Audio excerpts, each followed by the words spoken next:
Um pequeno transtorno aqui na igreja devido à reforma. Paciência, acho que até domingo que vem já fica tudo arrumadinho. Dá para a gente até fazer um baile de crente ali no salão novo ali, fazer um arrasta-pé evangélico, né? Sei lá, para inaugurar o piso novo. Mas vai ficar muito bom, né, Daniel? Daniel está coordenando junto com o Edvan essa pequena reforma. Eu e o senhor Luciano estamos só observando o capricho dos outros, né? Eu acho muito bonito a atitude dos irmãos respeitar a velhice. Estou sentindo tão bem com isso, sabe? Que os irmãos até respeitam, viu, dona Dila? Nós que estamos ficando mais... Nós não, nós dois aqui. Eu não estou falando da ala de lá, não. Que respeitam esse lado dos idosos, né? Outra coisa, eu estou com uma gripe, voltei do Rio, com uma tosse carioca, devido à poeira, o calor, e então mais um copo aqui, obrigado. Então, se eu fico tossindo, me perdoem. Pode ir. É um prazer estar aqui hoje de manhã, nessa aula do nosso curso sobre escatologia. Domingo passado estive aqui. Domingo anterior estive lá no Rio com Alessandro e Sheila, e na garagem, no porão da casa de um irmão lá, nós assistimos essa aula na nossa igreja, mas lá no Rio. E eu vendo Giovanni, meu filho, pregando ali no porão de uma casa lá no Rio. Foi tão revolucionário todo esse conceito da tecnologia moderna, né? E eu fiquei muito empolgado com isso. Deus abençoe esse esforço, e para quem está assistindo essa série de aulas, desejamos que possam ser uma grande bênção na vida de todos que assistem essa matéria teológica, que não é nada fácil de assimilar, e é muito mais difícil comunicar esses conceitos teológicos numa linguagem que é compreensível e que é interessante, né? Aqui do lado temos um mapa das dispensações, que quem está assistindo pela internet não tem acesso a esse mapa, mas um dia nós vamos virar a câmera para visualizar esse mapa, para assim entender como é que se realiza o plano profético de Deus, especialmente no sentido futuro. Hoje nosso tema é o destino profético da igreja. Destino profético da igreja. Naturalmente, quando falamos nesse assunto, isso envolve cada um de nós que faz parte da igreja do Senhor Jesus Cristo, certo? Então, se você está aqui conosco hoje de manhã, ou você está assistindo, e você é crente verdadeiro, seguidor do Senhor Jesus Cristo, pertence à igreja verdadeira, o que vai ser dito hoje tem uma aplicação direta na vida de cada um de nós. Então, isso se torna o assunto extremamente pessoal, não é? Se aplica a mim e se aplica a cada um que aqui está. Nós vamos abrir a palavra do Senhor para olharmos aquilo que o Senhor Jesus disse sobre o futuro em João capítulo 13. João 13. Eu vou emprestar minha Bíblia para a dona Marjorie, que é a nossa aluna mais nova aqui na igreja. E eu investi esses dias numa Bíblia de letras gigante. Aliás, eu ganhei duas. Alguém me presenteou por dia dos pais, né? Foi no dia dos pais. E eu fui comprar esse aqui, que é capa verde. Eu sou do Partido Verde agora. Então, tem Bíblia de capa cor-de-rosa para as mulheres, tem Bíblia de capa preta para os homens. Não sei porque é preto, mas a vida dos homens muitas vezes é preto mesmo, né? Mas Bíblia de capa verde, é uma novidade, então eu achei interessante. Então, vai andando para a igreja com Bíblia de capa verde embaixo do braço. Vai passar aí um ecologista. Esse é do Partido Verde. Olha lá.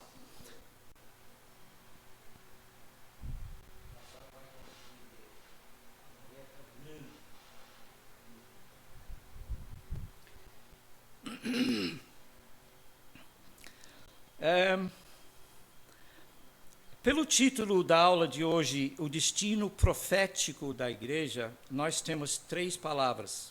Nós vamos definir essas palavras para já entrar no assunto. Temos a palavra destino, a palavra profético e a palavra igreja. Por essas 3 palavras, podemos resumir a aula de hoje. Destino quer dizer o que na mentalidade dos irmãos? O que quer dizer a palavra destino?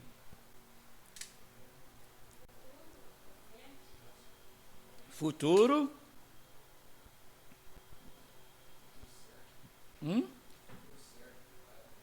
O que vai acontecer em sentido de hoje, de agora para frente, não é isso? E tem o destino a curto prazo e a longo prazo.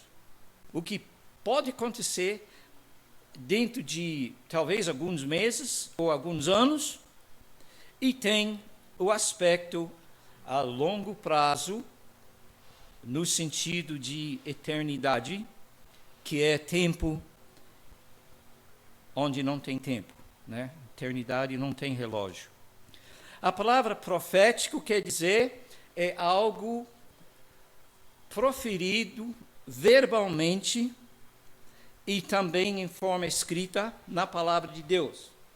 A Bíblia é a nossa base para aquilo que nós cremos e aquilo que nós defendemos como igreja evangélica,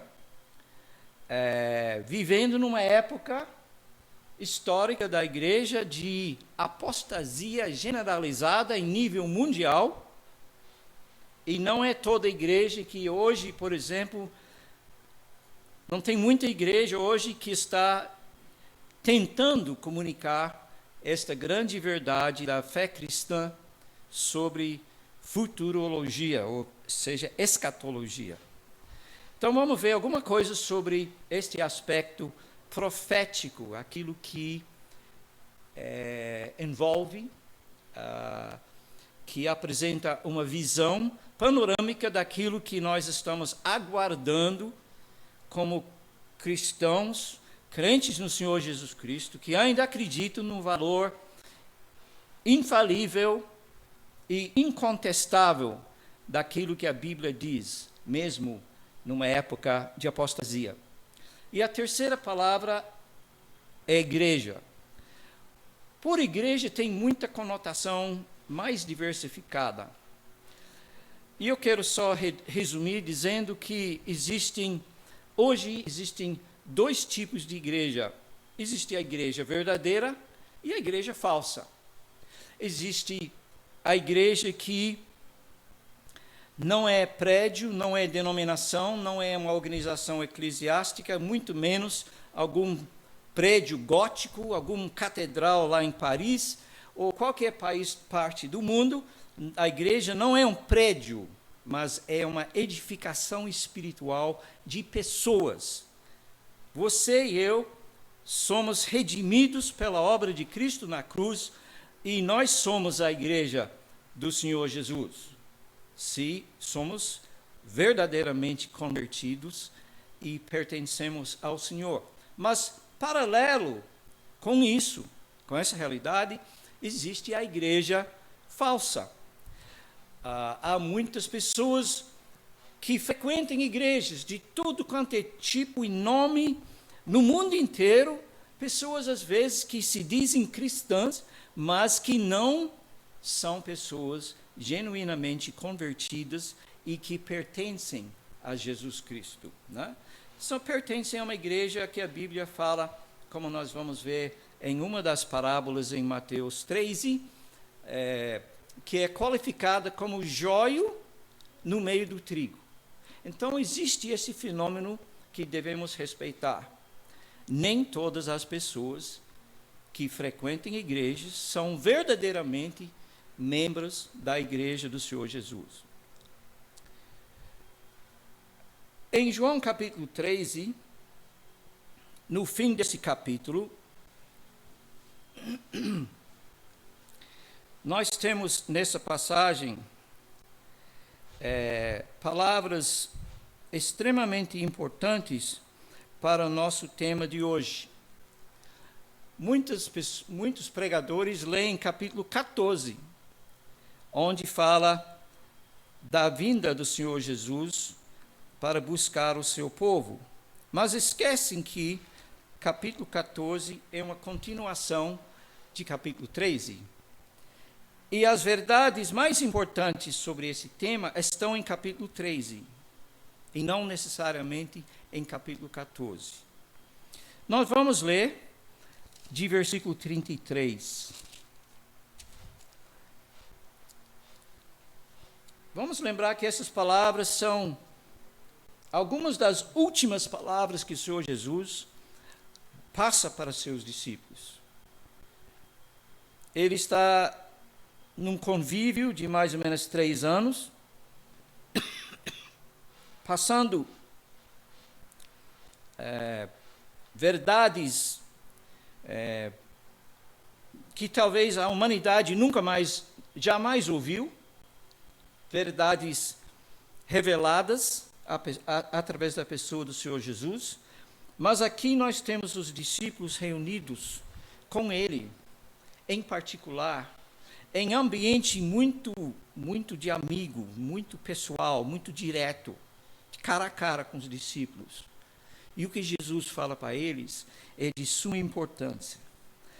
Antes dele ir embora deste mundo, versículo 33. Filhinhos, ainda por um pouco estou convosco. Buscar-me-eis, e o que eu disse aos judeus, também agora vos digo a vós outros.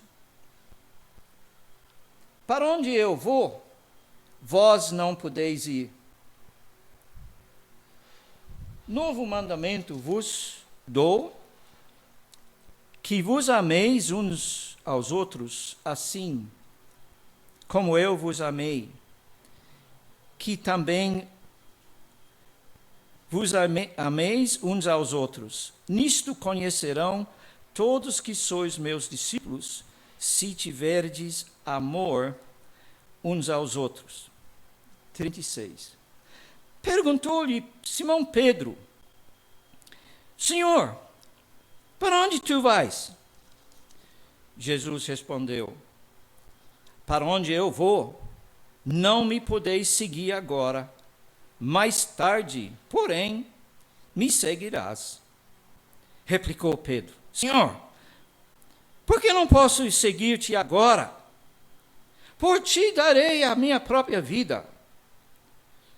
Respondeu Jesus: darás a sua vida por mim? Em verdade te digo, que jamais cantará o galo antes que me negues 3 vezes. Eu estou lendo essa passagem por um motivo só, um motivo. Eu vejo nessa passagem um fenômeno que acontece com todos nós, inclusive eu, que muitas vezes o Senhor fala, o Senhor nos ensina, através da palavra, através dos pastores ensinadores que Deus coloca na igreja. Às vezes Deus nos fala através de circunstâncias, mas a gente não entende o que Ele está dizendo, não é verdade? Às vezes demora para a gente ligar, né? Cair a ficha. E eu vejo os discípulos sofrendo deste mesmo problema. E eu vejo o Simão Pedro nesta falta de compreensão, confessando que ele estava disposto a ter ser martirizado, né? Pela sua fé, pela sua lealdade ao Senhor Jesus. Mas Pedro não conhecia a si mesmo. Ele não conhecia a si mesmo, né? E eu vejo aqui os discípulos completamente confusos, mal entendendo os planos do Senhor quanto ao futuro deles. E é isso que eu queria passar para vocês. Eu não conheço a todos, e eu imagino que na mente de alguns pode haver bastante mal entendimento, e eu espero que hoje de manhã eu possa falar alguma coisa que possa esclarecer o seu coração. Mas nesse momento, os discípulos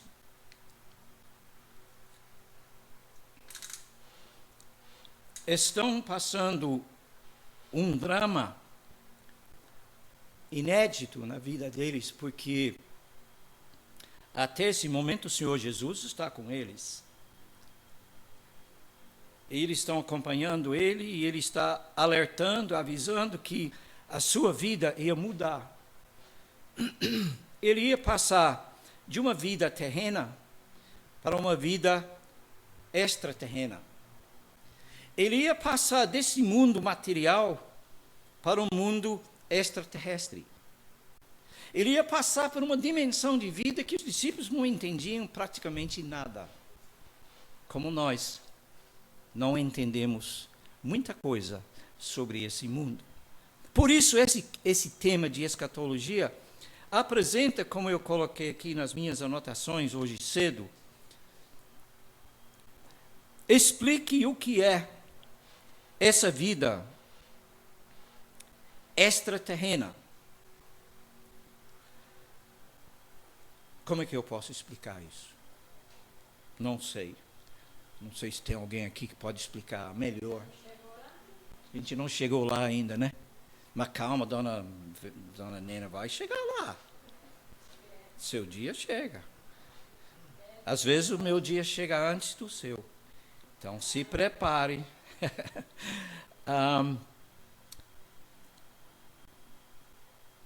Eu vou ler um versículo daqui a pouquinho, mas até lá eu queria dizer o seguinte: a verdadeira não é essa daqui. Não é o que nós estamos vivendo hoje. O drama da vida humana, a existência aqui nesse mundo, isso é tudo passageiro. Isso é tão curto que parece um vapor de chaleira que foi embora. Não é? Chega a 70 anos, você vai entender melhor o que é isso. Não é, irmãos?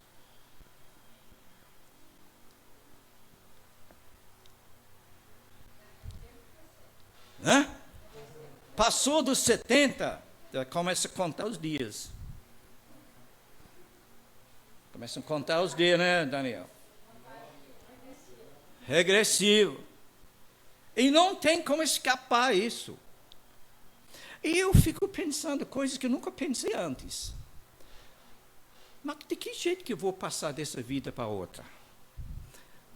Preciso preparar o caminho, preciso preparar meus filhos, meus netos, pensar na minha norinha e tanta gente boa que eu tenho de amigos neste mundo, familiares, irmãos. O que eu vou deixar para trás para esses irmãos? Eu só quero deixar um legado que pode ser entendido e apreciado por palavras. Eu queria enfatizar esse aspecto do valor de palavras. O fato que os discípulos iam entender aquilo que Jesus acabou de falar: olha, eu vou embora daqui, e onde eu vou, vocês não podem ir agora, mas mais tarde vocês vão. Eu posso imaginar os discípulos. Pedro falou: Senhor, onde é que o Senhor vai? E não entendeu. Mas um dia nós vamos para uma vida fora desse planeta, gente. Isso é o destino do crente. Mas também é o destino do incrédulo. Porque o incrédulo também tem vida eterna. Não da mesma qualidade, não do mesmo lugar, não com o mesmo destino, nem com os mesmos companheiros, mas vai ter vida eterna sim. O incrédulo, seu destino é outro. Nosso destino é 1000 vezes superior e mais maravilhoso. E vamos falar um pouquinho. Eu vou tentar falar alguma coisinha hoje de manhã sobre isso. O que é nosso destino? Como isso foi profetizado por palavras. Não é crença de igreja. Não é algo religioso proferido por um filósofo, por um cético, por um cientista, por um, sei lá, um guru, seja quem for, que queria inventar uma filosofia de vida sobre o que tem no além, mas nós estamos aqui para entender o que foi proferido pelo Senhor Jesus em forma verbal, palavras. Nós que somos da igreja da época atual, nós temos uma vantagem a mais que os discípulos desentendidos e, no meu ver, alunos muito devagar, né? Né, Melissa? Se fossem alunos na sua escola, você ia dar nota 0 para eles, não dava. Senhor Jesus falando as coisas mais maravilhosas e os discípulos boiando. O que nós conhecemos, o que eu conheço, o que eu sei desse assunto é baseado na palavra escrita, algo que os discípulos naqueles dias não tinham na mão, só ouviam por falar. Isso é muito importante você lembrar, presta atenção àquilo que está sendo dito como palavra de Deus. Agora nós vamos ver como é que foi a reação dos discípulos em capítulo 14. A primeira coisa que nós lemos nesse versículo 1, diz assim: não se turbe o vosso coração. O que quer dizer? Não se turbe o vosso coração. Cadê as? Hoje temos só duas professoras, 3, sei lá quantos. Não fiquem tristes. Tem outro sentido, professorinha, Norinha, querida?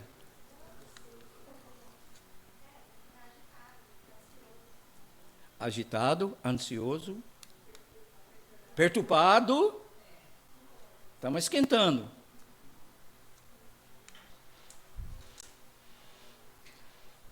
Tenta pensar, colocar você no lugar dos discípulos. Eu ficaria, mas muito perplexo mesmo. Muito perturbado. Já ando meio perturbado ultimamente, mas mais perturbado do que nunca. O senhor vai embora? O senhor vai para cima? Vai fazer uma viagem espacial? Você vai pela NASA? Você vai de ônibus espacial? De que jeito? Helicóptero? Como é que o senhor vai?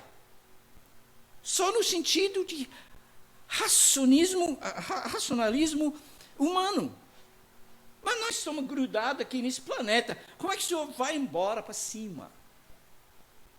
Só esse fatorzinho, já ia me deixar maluco para entender como é que o senhor vai fazer isso.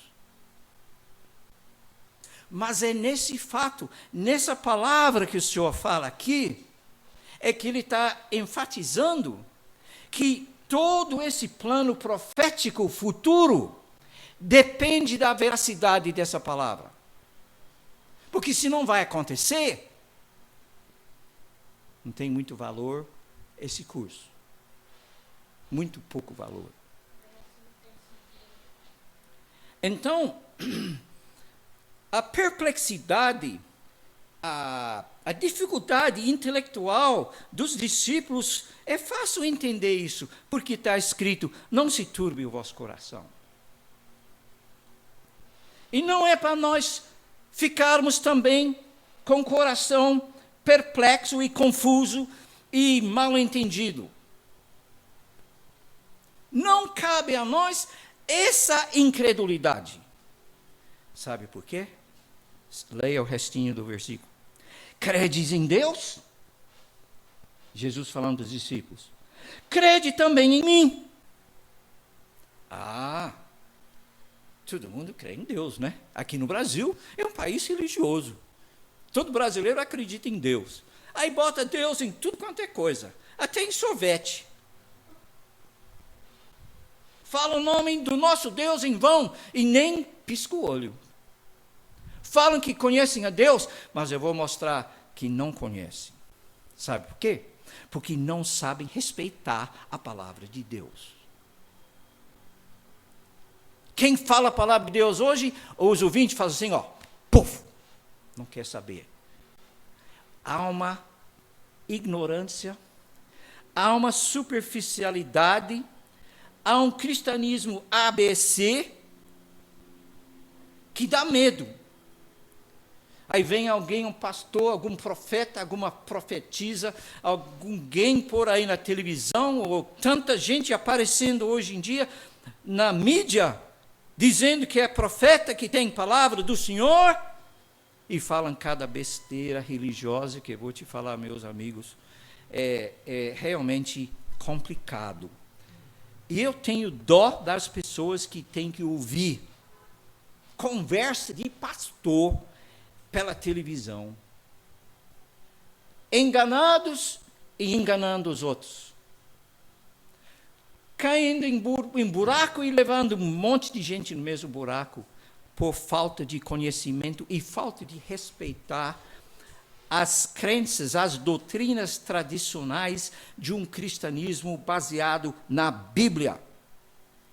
Que Deus nos ajude a não cair nessa apostasia. Amém? Então nós temos aqui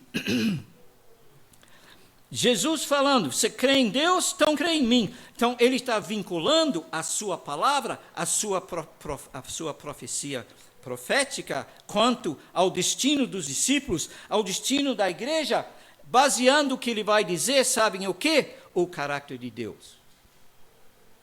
Vocês creem em Deus? Creem no caráter infalível, imutável, incontestável do nosso Deus? Então, meus queridos discípulos, acreditem também em mim, diz o Senhor Jesus. Daí ele fala em versículo 2: na casa de meu pai há muitas moradas, muitas moradias, muitos lugares para vocês passarem os anos.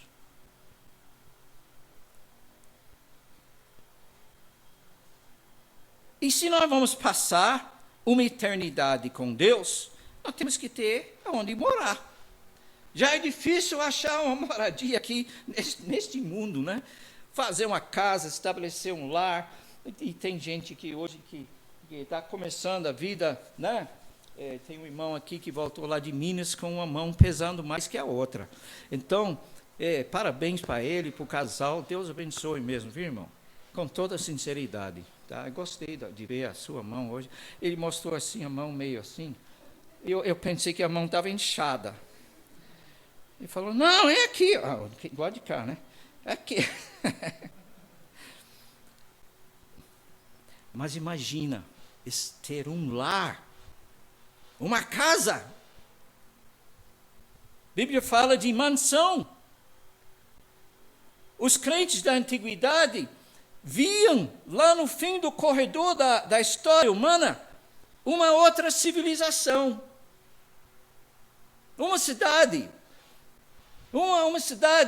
cujo arquiteto é Deus. Que isso, gente? Vai ser nossa moradia. Aguenta que tem coisa chegando que é muito jóia. Aí os discípulos, ouvindo essa conversa: se assim não fora, eu vou teria dito, está falando assim, olha, se isso não é verdade, eu não ia abrir a boca. Mas o que estou falando vai acontecer. Então, discípulos, limpam as orelhas, tá? E prestar atenção. O que ele fala aqui? Pois vou preparar-vos lugar. Opa, agora está esquentando. E quando eu for e vos preparar lugar, voltarei e vos receberei para mim mesmo, para que onde eu estou, estejais vós também. Já temos aqui um monte de coisa para dizer, mas isso não é o assunto. Eu só quero enfatizar aqui que essa promessa que Jesus dá para seus discípulos, que é uma promessa profética, visa algo que se aplica aos discípulos, que se aplica a mim e a vocês também, que Deus está preparando um lugar lá na glória, lá no céu. Não sei exatamente de onde que é isso, geograficamente não sei, e também não me interessa tanto. Eu só sei que existe, tem que existir, eu vou provar por que tem que existir daqui a pouco. E Jesus disse, para onde eu estou, estejais vós também. Daí versículo 4 diz, e vós sabeis o caminho para onde eu vou.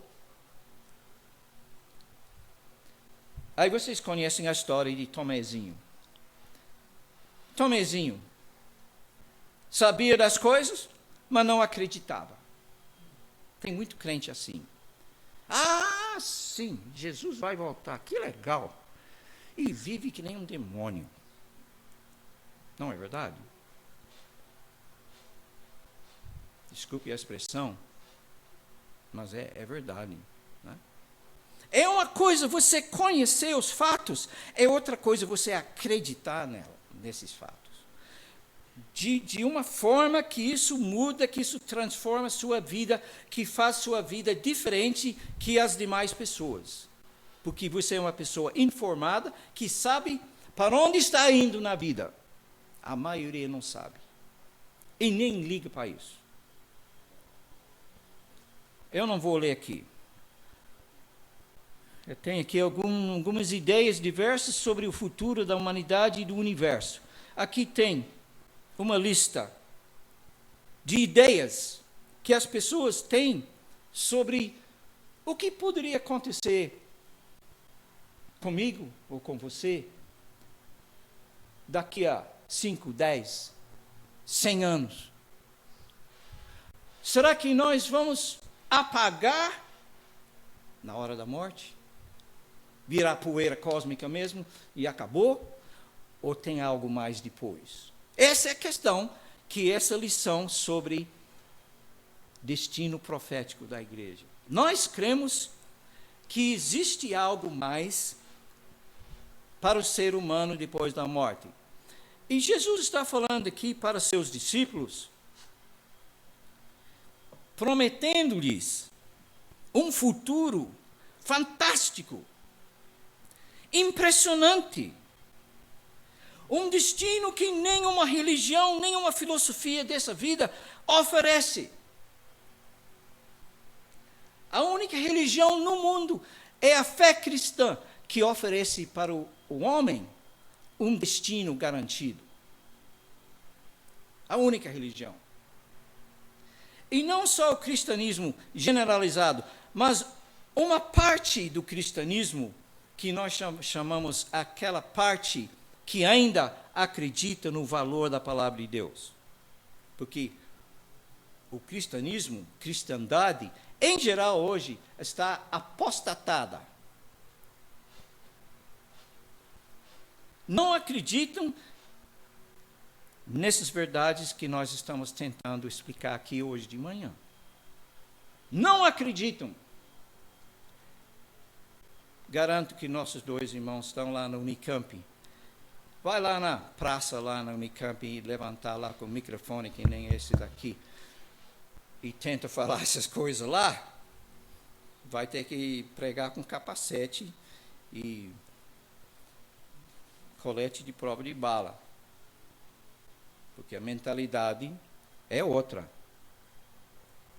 Vai em algumas igrejas por aí nessa cidade hoje e vê se esse tipo de assunto é aceito, se é ensinado.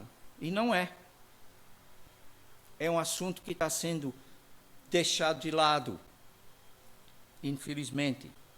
Mas os discípulos tinham dificuldade com essa questão. Então nós vemos Tomé sabendo os fatos, mas não acreditando. Depois Filipe perguntando para o Senhor, mas Senhor, mostra-nos o caminho, né? Mostra-nos o seu Pai, e isso nos basta. Versículo 9, disse-lhe Jesus, Filipe, há tanto tempo eu estou convosco, e não me tens conhecido? Quer dizer que Filipe era um dos discípulos mais íntimos de Jesus, andando na sua companhia por tanto tempo, e Filipe não tinha entendido ainda quem era o Senhor Jesus. Então, isso dá espaço para você e eu chegar a esse ponto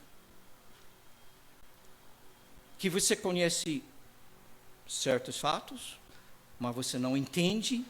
Então, isso não justifica a gente ficar na ignorância, mas dá espaço para perdoar nossa falta de conhecimento mais completo sobre esses assuntos, não é verdade?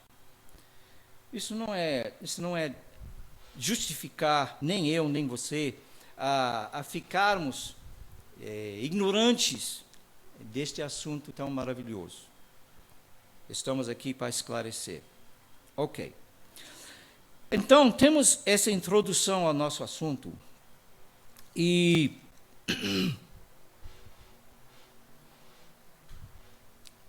pulei versículo 6, né? Jesus disse, eu sou o caminho, a verdade e a vida. Ninguém vem ao Pai senão por mim. Muita gente interpreta essa passagem no sentido evangelístico. Pode ser entendido assim, certamente Jesus é o caminho, a verdade e a vida da salvação. Mas dentro do contexto, Jesus está dizendo, eu sou a verdade sobre vida extraterrestre. Eu sou o caminho, desse caminho que é daqui, desse planeta, para o nosso destino lá fora. Eu também sou a verdade sobre isso. Única. E além de mim, não tem outro meio de entender e nem experimentar essa vida daqui para lá. É Jesus. Isso que está dizendo. Agora vira para Efésios capítulo 2, por favor. E essa passagem é muito linda. Efésios capítulo 2.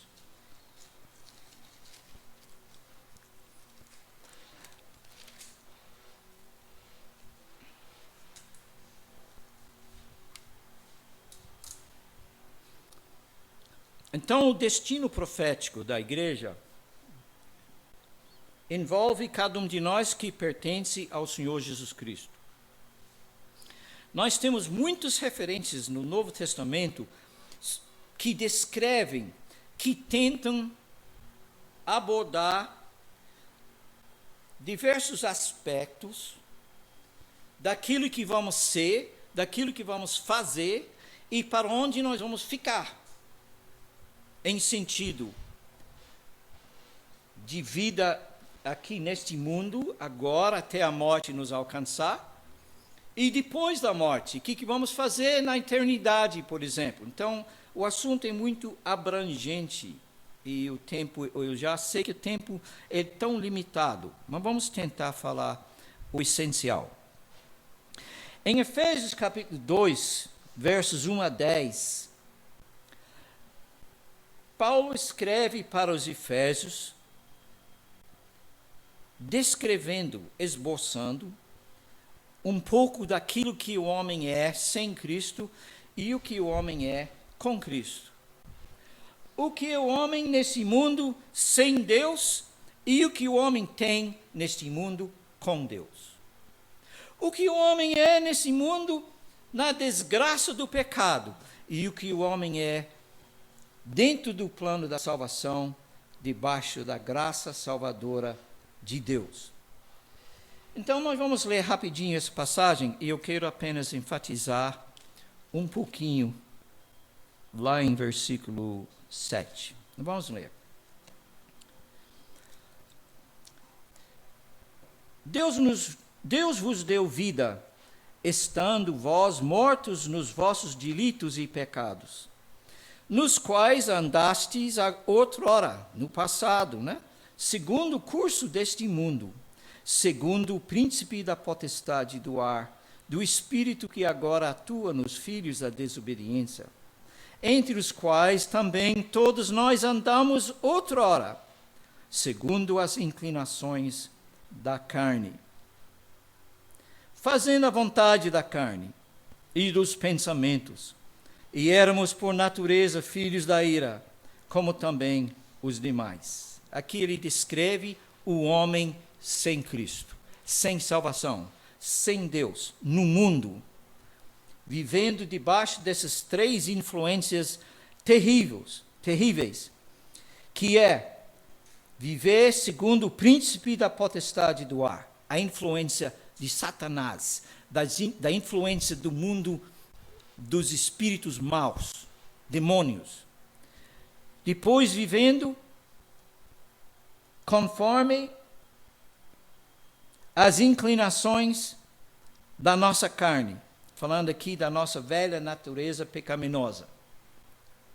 Teve um irmão lá no Congresso Missionário no Rio, da UMEAS, me perguntou assim: irmão, qual é o problema mais difícil que você tem na obra lá em Campinas? Falei, sabe o problema pior que tem por lá? Sou eu. Sou eu. A minha natureza pecaminosa me atrapalha demais. Tá? Todo bendito dia. Vocês são tudo santo, comparado comigo. Eu não estou brincando, não. Que isso é verdade. Dificuldade maior na obra de Deus somos nós mesmos. Não é pastor, não é minha esposa, não é não sei quem. Somos nós. Nós temos que aprender a lidar com essas três influências. Do diabo, minha natureza pecaminosa, mas tem mais uma coisa aí, né? O que é?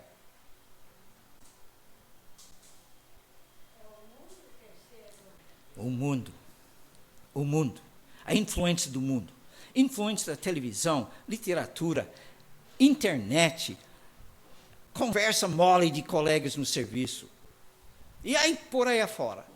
Influência do mundo em que vivemos, e nós temos que aprender a sobreviver neste ambiente amaldiçoado pelo pecado. E não é fácil, é uma luta, é uma guerra, é um conflito constante. Mas nós temos nesse versículo, irmãos, um trecho, umas palavras. É a gramática da língua portuguesa, eu acho demais.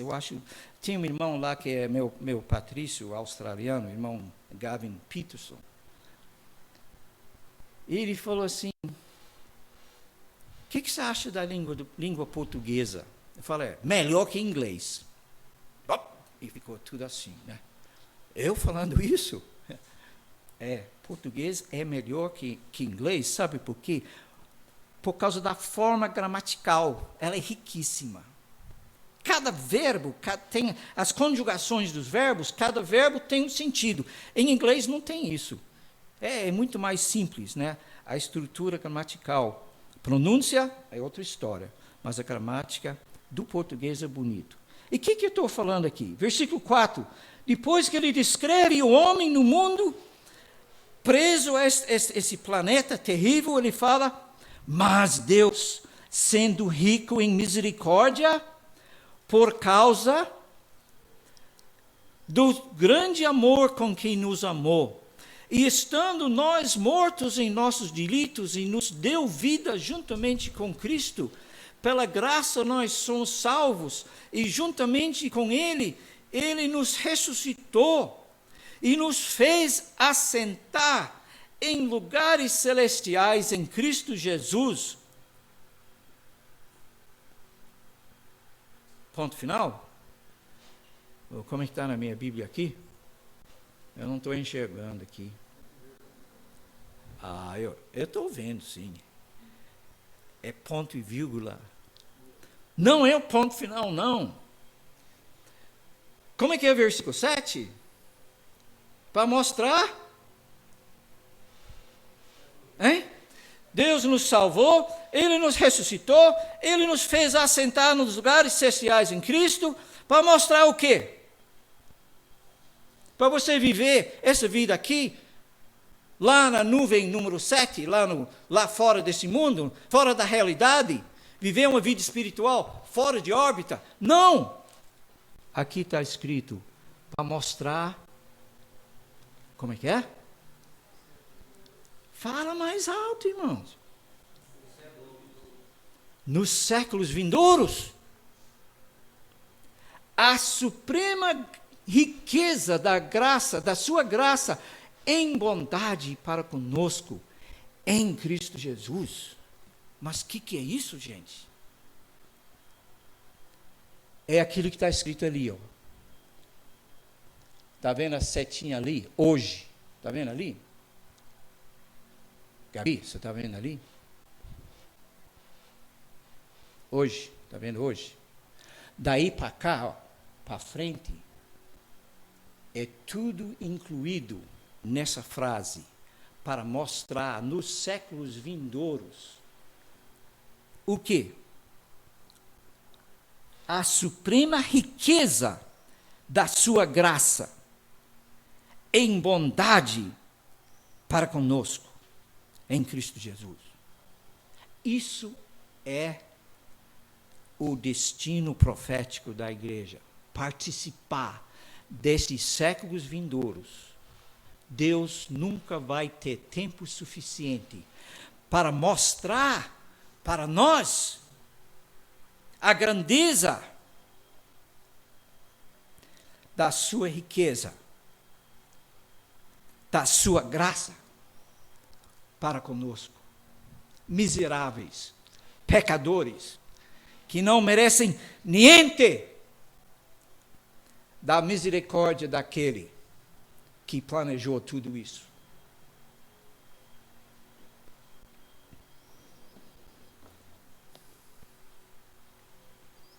Destino profético da igreja, meus irmãos, é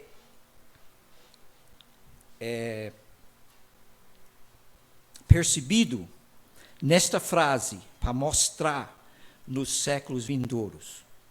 O século 21, o século depois da morte, o século do milênio, o século da eternidade. Deus tem um plano para a sua vida, para a minha vida, que nós não temos capacidade intelectual nem espiritual de imaginar como é que vai ser isso. Não temos essa capacidade. Mas nós vamos tentar. A Bíblia fala que a igreja vai participar de um evento chamado o arrebatamento, descrito em várias passagens, 1 Coríntios 15, em 1 Tessalonicenses 4 e outras passagens que os irmãos conhecem bem. O que é o arrebatamento da igreja? É um evento sobrenatural, é um evento difícil até de explicar isso, mas você pode ler aquelas passagens e o Espírito de Deus vai te ajudar a entender o que é ser arrebatado, né? Não é como aquele irmão caipira da igreja lá em Minas que falou: meus irmãos, nós vamos falar hoje sobre o arrebentamento da igreja. É o arrebatamento da igreja. O Senhor vai nos levar embora deste mundo. Esse é um evento sobrenatural. Não tem explicação lógica, racional, científica, filosófica, nada. É sobrenatural. E cabe a Deus preencher os detalhes de como, porquê e quando, e quem vai participar deste arrebatamento. Não cabe a pastor, não cabe a ninguém discriminar entre pessoas quem vale, quem é qualificado, quem não é. Isso não cabe a nós. Isso cabe a Deus. Deus conhece o coração de cada um. E se você é do Senhor, quando Jesus vem, você vai para estar com Jesus para sempre. Tanto vivos como mortos, como a Escritura diz. Esse é o próximo evento sensacional que vai acontecer com a igreja. Pode acontecer hoje. Oxalá que fosse, hein? Não é, dona Marge? Né? A senhora não está querendo ir embora desse mundo aqui? Né? Se desprender dessa vida amaldiçoada pela doença, pela velhice, por tudo que este mundo aqui envolve, que se chama a desgraça do pecado. Mas Jesus veio para nos trazer uma esperança nova, diferente, uma vida em outra dimensão aqui e também lá. Isso que eu acho a coisa mais maravilhosa da nossa fé. Não é uma fé só teórica, que você cruza os braços na igreja, canta as músicas, lê a Bíblia, faz oração, fica com aquela cara de santo, ou cara de santa, e não liga para aquilo que está acontecendo ao redor de nós, o mundo indo para a perdição. Tanta gente aqui no nosso bairro ainda não conhecem a verdade do Evangelho, meus irmãos. Eu digo isso para minha vergonha. Estamos aqui muitos anos. Tem muitos vizinhos que não conhecem, vizinho ali na frente. Eu não consigo falar com ele da salvação que eu tenho. Não consigo falar com o vizinho ali na frente, porque ele já esteve aqui. Mas um homem que tem uma mente tapada. Muita gente assim. Mas a luz do Evangelho tem que brilhar nos corações escurecidos pelo pecado, pela ignorância e a superstição. Então, temos o arrebatamento. Aí depois, o que acontece? Nós temos o assunto que foi do Giovanni, uns domingos atrás, sobre o julgamento das obras do cristão. É chamado Tribunal de Cristo, 1 Coríntios capítulo 3. Já dei uma aula muito detalhada sobre isso. Isso é um assunto também muito comovente, mas também nos chama a termos uma vida de prestação de serviço para o Senhor, que glorifica, que honra o seu santo nome. Saber que um dia nós vamos ser avaliados e premiados por todo esforço feito na obra do Senhor. As coisas boas e também as coisas ruins. E nós que estamos na obra do Senhor sabemos que tem muito lixo, né? Tem muitas obras que vão ser desfeitas naquele dia do juízo final para o crente. Isso vai acontecer no céu. Então, nós temos esses dois conceitos deste assunto: a igreja historicamente na terra e a igreja historicamente fora da terra. Então, enquanto estamos aqui na terra, nesta vida, nós temos que servir a Deus, trabalhar para o Senhor, defender a verdade, buscar a salvação de almas e santificar nossas vidas, esperar a vinda do Senhor Jesus. E depois, quando somos levados embora, nós temos o tribunal de Cristo e depois as bodas do Cordeiro, que é uma festa de celebração lá no céu e também aqui na terra, onde Jesus vai celebrar com todos os seus redimidos a vitória que ele alcançou mediante a sua obra. Tem pessoas que ensinam que a igreja vai passar pela grande tribulação.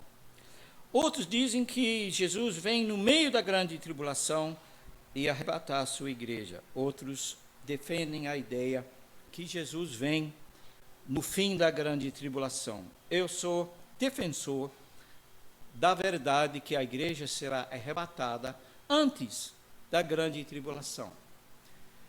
Eu não digo isso por... eu quase falei por preferência, é uma coisa que realmente eu acho de preferência, né? Ser levado embora daqui antes que comece a grande tribulação, que é o assunto, se não me engano, do Silvio, logo, né, próximo domingo. É isso, Diogo?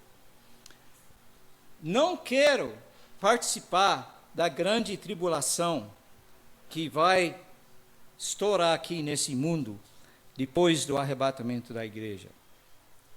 Vão ser dias terríveis, dias tão caóticos, tão cheios de transtorno internacional, que Jesus disse: se aqueles dias não fossem abreviados, nenhuma alma se salvaria. Isso, meus irmãos, é um fato bíblico realmente implicante e que deve levar as pessoas a pensar seriamente nesses assuntos. Mas a igreja vai estar lá no céu com o Senhor. Mas Jesus falou que ele ia voltar. E sua segunda vinda depende da sua primeira vinda. O fato que ele vai voltar e vai trazer consigo todos os redimidos, todos os salvos, vão acompanhar o Senhor Jesus nesta procissão de vitória, de conquista, de glória, quando ele vem para estabelecer o seu reino milenar ali em Israel, reino sediado na cidade que hoje conhecemos como Jerusalém. E nós da igreja vamos participar dessa vinda, nós vamos acompanhar o Senhor Jesus nesta vinda. Isso é descrito em Apocalipse capítulo 19, que vai ser um assunto próximo nessa sequência de aulas. Aí a igreja vai participar durante o milênio de um reinado, de uma administração do reino milenar do Senhor Jesus. Nós vamos reinar com Jesus, com funções, com trabalhos, com colocações dentro do seu reino, na sua administração, tanto crentes do Antigo Testamento, da época da tribulação, da época da igreja. Nós vamos reinar com Cristo sobre a terra do milênio, durante 1000 anos. Isso é parte do pacote da salvação, do destino profético da igreja. Depois dos 1000 anos terminarem, ali, nós temos o encerramento do reino milenar de Jesus. Da igreja todos os redimidos do Senhor serão levados para seu destino eterno, e haverá novos céus e nova terra, e nós vamos participar para toda a eternidade desta civilização eterna, nova, totalmente diferente, jamais conhecido pela humanidade, uma civilização em outra dimensão de vida, lá no fim desta breve descrição, né, do plano profético da igreja. Irmãos, corremos bastante, né? Corremos bastante. Eu só tentei dar uma pincelada, porque cada evento nós vamos descrever isso, nós vamos ensinar isso mais detalhadamente nas próximas aulas até o fim do ano, tá bem? Então, a propósito da aula de hoje é entender o destino profético da igreja. Qual é o nosso papel? O que nós vamos fazer? Onde nós vamos estar? E incentivar cada um de nós a entender melhor esse assunto e nos empolgar, né, com essas perspectivas de vida, que é algo extremamente fascinante, extremamente empolgante, né? Saber que nossa vida não termina aqui nesse mundo, mas que vai ser projetada para uma outra dimensão que Paulo quis passar para os Efésios, que nos séculos vindouros ele vai mostrar a riqueza da sua graça para com você e eu. Amém? Vamos orar. Amado Deus e Pai,